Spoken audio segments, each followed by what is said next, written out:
The market is slammed, and as a buyer, you're trying to figure out what do you need to do to get a house. We're going to talk about the top 3 things that you need to do to be prepared to buy your home during a market that is a strong seller's market. Listen up, I'll be right back.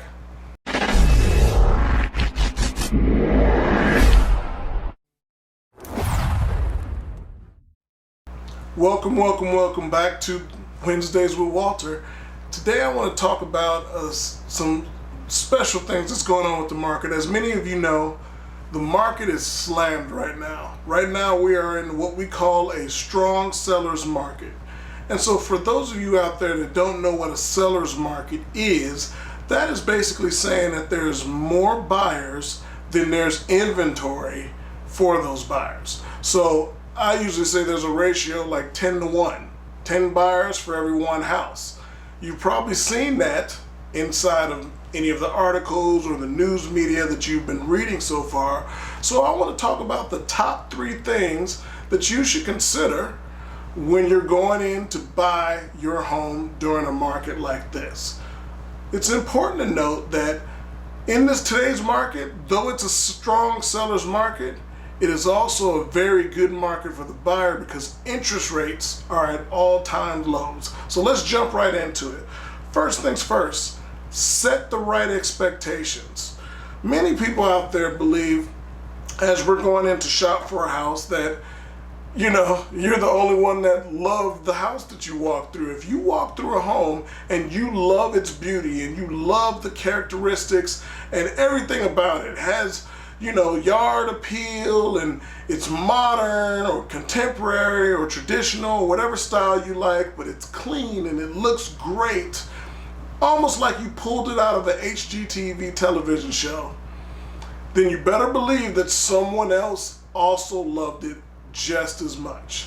So if you go in and you set the right expectations of, when I go into these homes, as I start to look, I'm going to be looking for a home to make an offer on. That'll put your mind in the right mindset to get ready to place an offer and not necessarily have to go home and think about it. Because if you think about it today, the person that thought about it yesterday is putting in an offer today. So keep that in mind. Another big point to keep in mind is, and when you're thinking about setting the right expectations, you also got to understand that when you're dealing with a strong seller's market like we're in right now, you're competing against multiple buyers. So in a normal market, you might be able to get away with discounting the list price. You might be able to get away with asking for $5,000 in a concession and to help towards your closing costs and a warranty and a title policy and so on and so forth.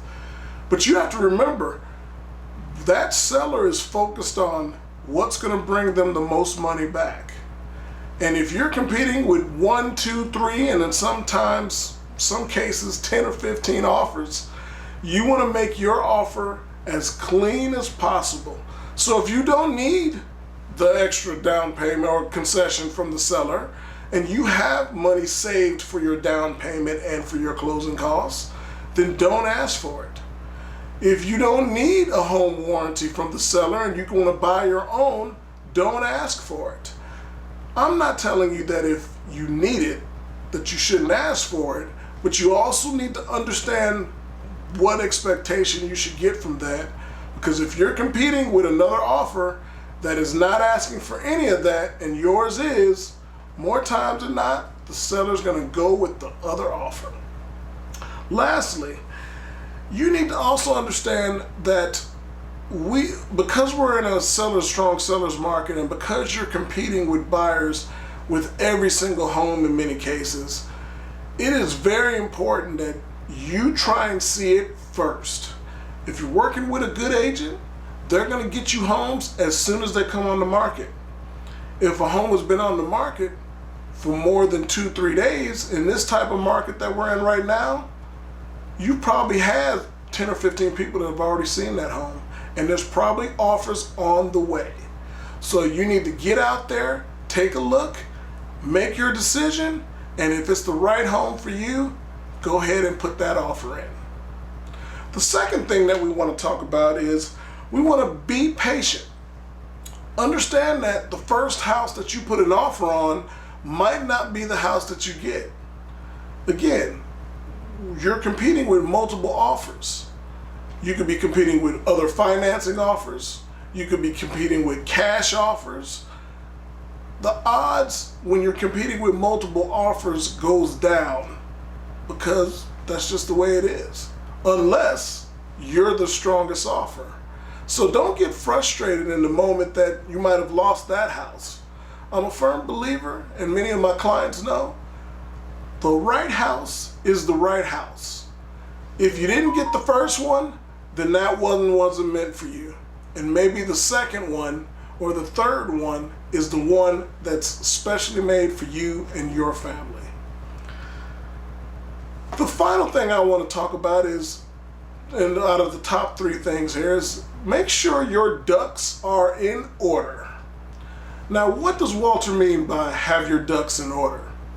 First off, make sure your pre-approval is completed. But I would take it one step further and have your loan officer try and give a conditional or full underwriting approval. That's where they take it to the next step. And they actually are just waiting for a TBA, to be determined home to put in place. That offer, though it's not cash, that offer definitely looks better than just having a paper pre-approval. Also, make sure that if you're saving money, if you're getting a gift, any of those items when it comes to your financial side of buying a home is ready to go. Because you don't want anything to stop the mortgage process from happening once you get into the process or once you win that contract.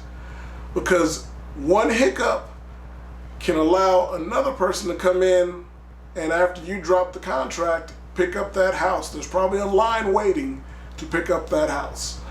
And lastly, I would say that make sure that, and I want to check one more thing on there, but lastly, make sure you check before you start the process, that you are working hand in hand with your real estate partners.